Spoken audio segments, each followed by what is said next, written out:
tal, chicos? Vamos a retomar donde nos quedamos la vez pasada con los modelos atómicos.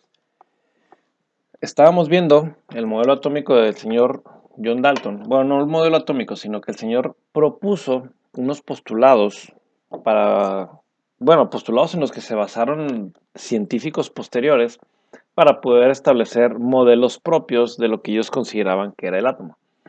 Vimos los primeros tres postulados del señor Dalton. El primero, pues que todo está formado por átomos. El segundo, que los átomos de un elemento son iguales entre sí, pero diferentes a los elementos de otros, perdón, diferentes a los átomos de otros elementos, ¿sí? Entonces, esos son los primeros tres postulados. El cuarto postulado me dice que los compuestos químicos se forman al unirse dos o más átomos de diferentes elementos en proporciones fijas.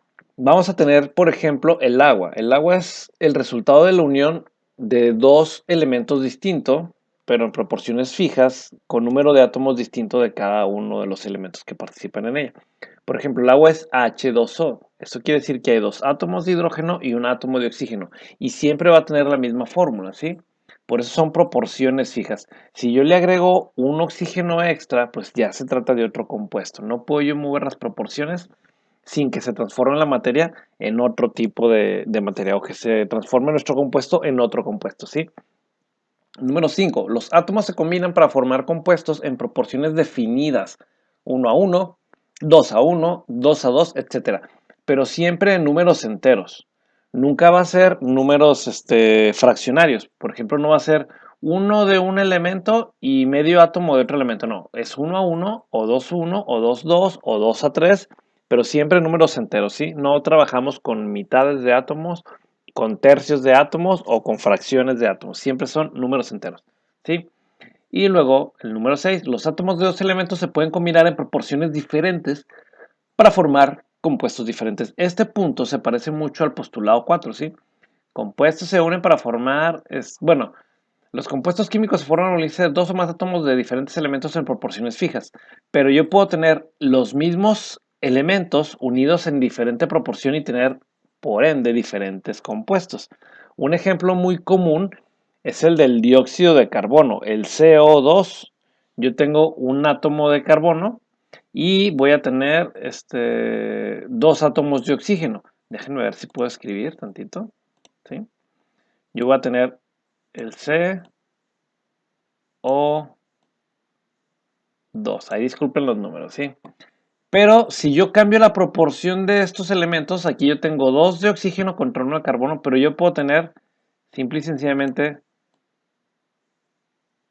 CO, y esto es monóxido de carbono.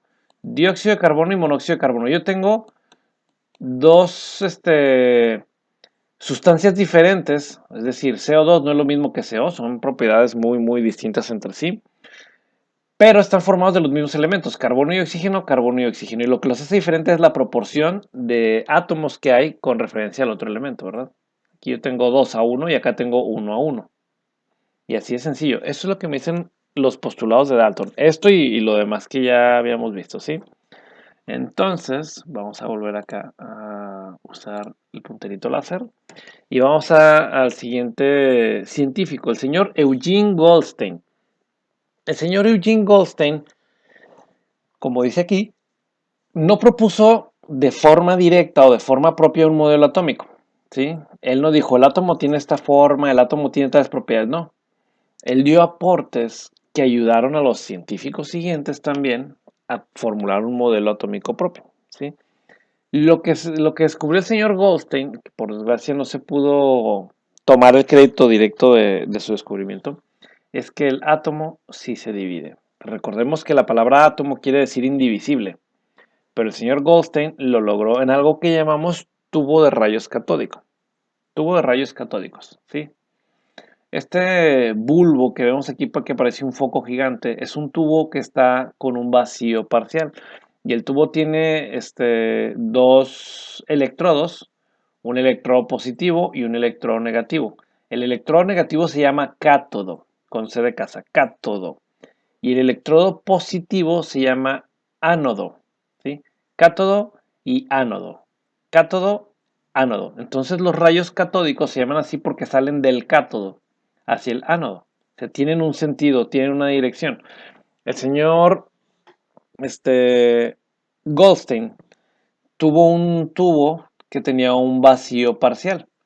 Entonces pone una corriente eléctrica, pero él ve que aparece luz, ve que se ilumina algo, este, conduciendo la electricidad. En teoría, si no hay nada aquí que conduzca la electricidad, pues no debería de conducirse la electricidad. Si a un vacío, perdón, si a un tubo o a un bulbo o a un frasco de cristal le sacamos casi el 100% del gas, no hay materia, entonces ¿qué conducía la electricidad? ¿Sí? El señor Goldstein tuvo esa enorme duda, ¿sí? Eh, bueno, al señor Goldstein se le acredita como el descubridor del protón, ¿sí? Él pudo observar en varios tubos de vacío donde vio rayos catódicos, pero pues los rayos catódicos no son protones, son electrones, ¿sí? Vamos a ver cómo trabaja su experimento. Estos son los tubos de rayos catódicos. Este tubo de aquí es este mismo, pero obviamente en dibujito, ¿verdad? El señor Goldstein, mejor acá con este que tiene un foco, vio que se iluminaba el interior de su bulbo, pero él no sabía si los rayos iban del ánodo hacia el cátodo o al revés, del cátodo hacia el ánodo. Él no sabía si salían del polo positivo hacia el negativo o del polo negativo hacia el positivo. Entonces lo que hace es, en lugar de tener un tubo recto, porque en realidad el primer tubo tenía los polos en posiciones opuestas, entonces solo se veían los rayos. Él lo que quería ver era ver si los rayos iban del positivo al negativo o al revés. Entonces se le ocurrió este diseño, ¿sí? Pongo un tubo recto, pero pongo uno de los dos cátodos abajo. Y eso va a obligar a que la luz va a seguir en línea recta, pero eso va a obligar a proyectar una sombra. Y él pone una cruz dentro de su tubo de rayos catódicos y él dijo, ok, si los rayos van del ánodo hacia el cátodo, es decir, del positivo al negativo, va a subir la corriente eléctrica y va a dar vuelta hacia la izquierda. Y no va a haber luz de este lado, ¿sí? No va a verse luz, o puede que se ilumine, pero no se va a proyectar una sombra de este lado, porque la luz no va de izquierda a derecha. En teoría, la luz dentro del tubo está bajando de la derecha hacia la izquierda, ¿sí? Entonces, en teoría, la luz iba hacia allá, si es que salía del ánodo. Pero si los rayos salen del cátodo, los rayos van a seguir y los rayos que no den vuelta, pues van a seguir, pero van a chocar contra esta pequeña cruz y van a proyectar una sombra en el fondo del bulbo, ¿sí? Entonces, si la sombra se proyecta del lado derecho, eso quiere decir que los rayos salían del cátodo hacia el ánodo, es decir, del polo negativo hacia el polo positivo, ¿sí? Del polo negativo hacia el positivo. Y eso fue lo que ocurrió. Podemos ver en la imagen de aquí abajo que aparece una sombra demostrando que los rayos o la luz viajaba, en este caso de la izquierda hacia la derecha. Esta iluminación, no la luz en general, ¿eh? O sea, estos rayos, propiamente llamados rayos catódicos, viajaban en esa dirección. Salían del polo negativo hacia el polo positivo. Entonces salían desde el cátodo hacia el ánodo. Por eso se llaman rayos catódicos, porque salían desde el cátodo. Pero esto venía a demostrar una cosa. Los átomos, si se dividen, los átomos que estaban acá en el electrodo estaban soltando una parte de ellos y esa parte viajaba hacia el ánodo. Entonces estaba dividiéndose. Y esa parte es el electrón. Son electrones. Esta corriente eléctrica que se alcanza a ver son electrones que se desprenden del polo negativo hacia el positivo. Por eso sabemos que la carga de los electrones es carga negativa, no tienen carga positiva. Los electrones poseen carga negativa. Pero les digo, el señor Goldstein no reclamó el crédito por su descubrimiento. Él solamente fundó las bases para que científicos después de él pudieran proponer su propio modelo atómico y no aprovecharse, sino darle un buen uso a la información que el señor Goldstein le dio a todo el mundo, ¿sí? Esta es una forma un poquito más representativa del otro, pero pues, está mejor con la imagen real. Acá tenemos el mismo experimento. Tenemos el cátodo, tenemos el ánodo y en teoría los rayos viajan de izquierda a derecha. Ya se demostró en el tubo pasado. Pero al mismo señor Goldstein se le ocurre, ok, voy a poner el polo negativo pero con perforaciones. Aquí tengo el cátodo y está perforado, ¿sí? le hizo pequeños agujeros y él dijo, ya sé que la electricidad va del negativo al positivo, pero si hay rayos que viajan en sentido opuesto, en teoría, si yo hago perforaciones, van a atravesar el cátodo y se va a iluminar la parte trasera del cátodo. Y sí, efectivamente ocurrió. Había luz del otro lado, lo que mostraba que también había unos rayos de carga positiva. Y esos rayos los llamaron rayos canales, no rayos anódicos. ¿Sí? Aunque también hay quien les llama rayos anódicos, pero su nombre correcto son rayos canales. Y esos rayos tenían carga positiva. ¿Sí? Entonces tenemos los rayos catódicos de carga negativa, que son electrones, y los rayos canales de carga positiva, que son los protones. Aquí es donde les digo que el señor Goldstein descubre el hidrógeno, pero pues no, perdón, el hidrógeno no, descubre el protón, pero él no reclama el crédito de su descubrimiento. O sea, ese aporte de él pasó pues prácticamente sin darle crédito al señor. En la actualidad, nosotros todavía utilizamos un poco de esta tecnología, bastante antigua, pero no sé si llegaron a ver ustedes televisiones antiguas. Nosotros ahorita podemos gozar de pantallas planas, pantallas de plasma, pantallas de cristal líquido, que no dan, ni ocupan mucho lugar, ni dan mucho problema, ni pesan mucho, ni nada de eso. Pero en realidad la primera pantalla usó el principio del tubo de rayos catódicos del señor Goldstein en algo llamado cinescopio. Son esas pantallas grandotas, gordas, televisiones que tenían sus papás, sus tíos, sus abuelos, que parecía un foco gigante dentro de la televisión. Lo que hacía era tenía un cátodo y tenía un ánodo. El ánodo tenía una perforación, lo que dejaba pasar los rayos catódicos a través del ánodo. Y eso pasaba a una pantalla de fósforo e iluminaba un punto específico de la pantalla de fósforo. ¿Sí? Estas pantallas son famosas porque si nosotros les acercamos un imán, se echaban a perder. La imagen se distorsionaba. Eso se debe a que los rayos catódicos, como son de carga negativa, pues las cargas magnéticas los pueden manipular. Ese principio utilizábamos para la televisión.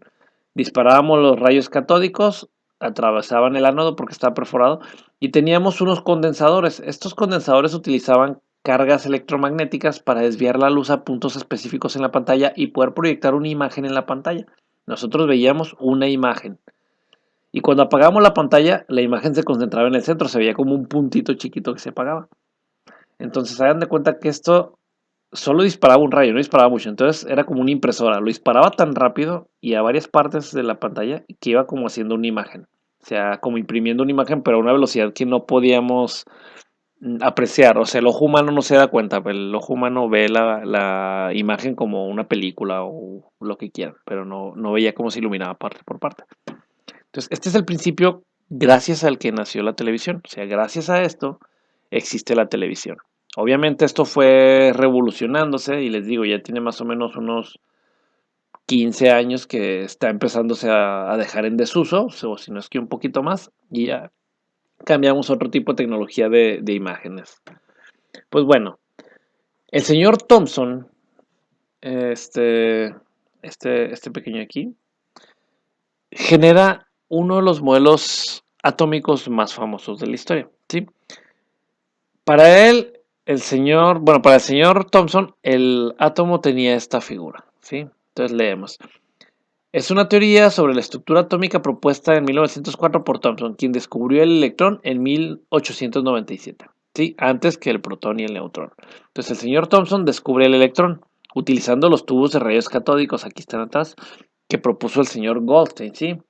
El modelo atómico de Thomson estaba compuesto por electrones de carga negativa, que es lo que decía él que eran los rayos catódicos. Él decía, los rayos catódicos son pequeñas partículas de los átomos, o sea que se desprenden de los átomos y poseen carga negativa, ¿sí?